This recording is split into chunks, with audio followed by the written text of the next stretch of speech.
Hola chicos, vamos a comenzar con la parte más básica de la química, empezando a definir unos conceptos para poder entender así progresivamente. Para yo poder entender qué es la química, debo comprender lo siguiente. La química es el estudio de la materia y los cambios que ocurren en ella. Esto implica primero conocer qué es la materia y qué cambios pueden ocurrir en ella.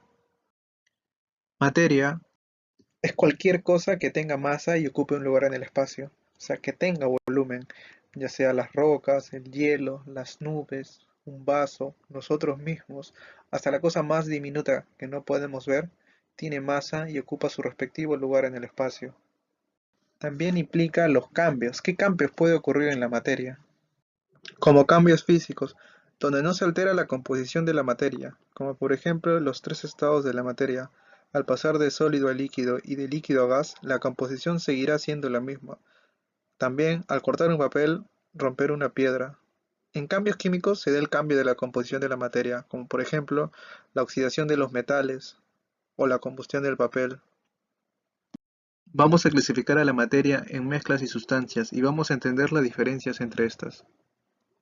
Mezclas es la combinación de dos o más sustancias en la que éstas conservan sus propiedades distintivas. Tenemos por ejemplo la combinación de agua con aceite. Por experiencia, sabemos que el aceite se ubicará en la parte superior, mientras que el agua en la parte inferior. Otro ejemplo es la combinación de agua con sal.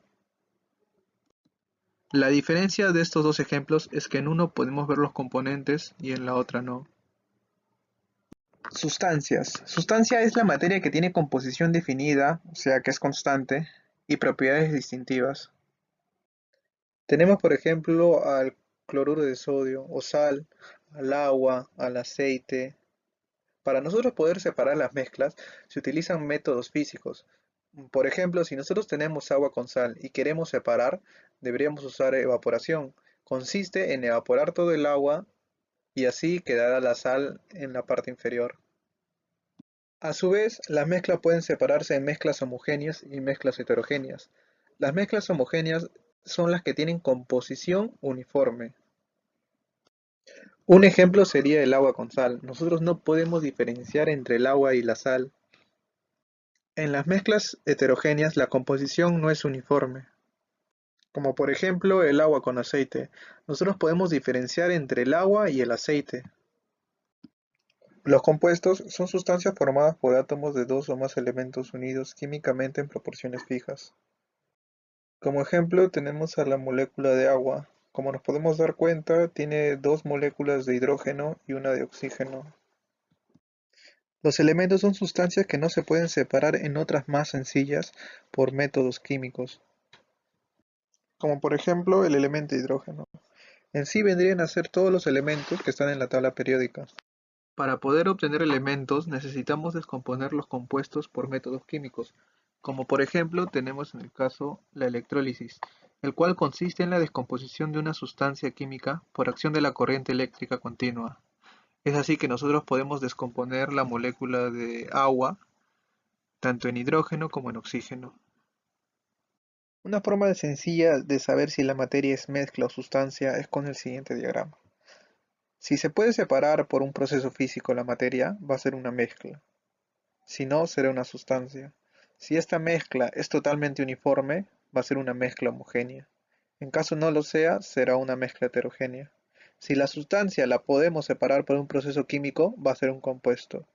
Y si no, un elemento. Tenemos tres estados de la materia: el estado sólido, líquido y gaseoso. El estado sólido con forma y volumen definido, el estado líquido con forma indefinida y volumen definido, y el estado gaseoso con forma y volúmenes indefinidos. Para ir de un estado de la materia a otro estado de la materia va a depender si nosotros le entregamos energía al cuerpo o si le quitamos energía al cuerpo. Por ejemplo, para ir de sólido a líquido, si nosotros le entregamos energía al cuerpo se va a dar el proceso de fusión, y si le quitamos energía al líquido se va a dar el proceso de solidificación, como es el caso del hielo. Si al hielo lo ponemos al sol, el hielo se va a poner líquido. Y si el líquido lo ponemos a la refrigeradora, se va a poner sólido. Cuando al líquido le entregamos energía, se va a poner en fase vapor. Y si le quitamos energía a los gases, se va a condensar. También hay una forma de ir directamente desde el estado sólido al estado gaseoso, que se llama sublimación directa o progresiva. Y también de la misma manera de ir del estado gaseoso al estado sólido, sublimación regresiva o inversa. Un claro ejemplo de esto es la naftalina, que de estado sólido va directamente a estado gaseoso. También tenemos el hielo seco. Propiedades físicas y químicas de la materia. Son cualidades que presenta un cuerpo material, las cuales lo caracterizan e identifican. Estas pueden ser medidas, tienen que ser medidas. Tenemos a las propiedades físicas y a las propiedades químicas. Por ejemplo, las propiedades físicas son aquellas que luego de medirse en el cuerpo material conserva su composición. Como ejemplo, si tenemos un clavo y nosotros pesamos el clavo, medimos su volumen, el color o si es dúctil, luego de hacer las mediciones, el clavo va a seguir siendo el clavo. En cambio, para las propiedades químicas, son aquellas que para conocerse o medirse, el material debe experimentar un fenómeno químico. Nosotros para saber si un clavo se oxida o una hoja de papel si es inflamable, debe pasar por un fenómeno químico. El clavo debe oxidarse, la hoja debe de quemarse, pero al pasar esto, el clavo y la hoja han cambiado de composición y sus propiedades también. También tenemos las propiedades intensivas y extensivas. Las propiedades extensivas son aquellas que varían cuando la cantidad de cuerpo material va a cambiar. Por ejemplo, si tenemos un clavo, dos clavos o tres clavos, la masa va a cambiar, el volumen cambia, el área cambia. En cambio, para las propiedades intensivas, estas no dependen de la cantidad de cuerpo material en estudio. Por ejemplo, si yo tengo un clavo o dos clavos, el color de los clavos van a seguir siendo los mismos. El olor también, su dureza, su densidad.